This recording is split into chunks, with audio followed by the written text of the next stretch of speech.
السلام علیکم ورحمۃ اللہ وبرکاتہ۔ آئیے آج اس دعا کی فضیلت اور افادیت جانتے ہیں۔ یہ دعا کب، کیسے اور کہاں پڑھی جانی چاہیے؟ اس دعا کو پڑھنے کے کیا فائدے ہیں؟ اللہم انی اعوذ بک من الفقر والقلۃ والذلۃ واعوذ بک ان اظلم او اظلم۔ اے اللہ، میں فقر، قلت مال اور ذلت سے تیری پناہ مانگتی ہوں، اور اس بات سے تیری پناہ مانگتی ہوں کہ میں کسی پر ظلم کروں یا کوئی مجھ پر ظلم کرے۔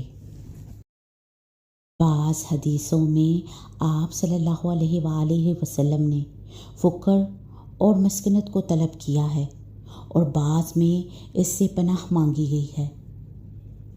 مرغوب اور مطلوب اور پسندیدہ فقر وہ ہے جس میں مال کی کمی ہو لیکن دل غنی ہو، اور دنیا کی ہرس اور لالچ نہ ہو، اور آپ صلی اللہ علیہ وآلہ وسلم نے ایسے فقر سے پناہ مانگی ہے جس میں آدمی واجبی ضروریات زندگی کے حاصل کرنے سے عاجز ہو، اور جس سے عبادت میں خلل پڑتا ہو، اور قلت سے مراد نیکیوں کی کمی ہے، نہ کہ مال کی، یا مال کی اتنی کمی ہے جو قوت لا یموت اور ناگزیر ضرورتوں کو بھی کافی نہ ہو۔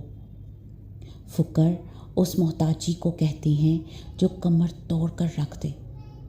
فقر سخت غربت کو کہتے ہیں۔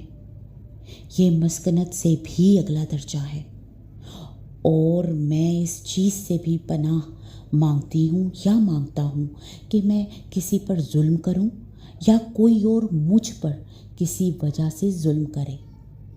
آئیے آج سے ہی اس دعا کو اپنی روٹین کا حصہ بناتے ہیں۔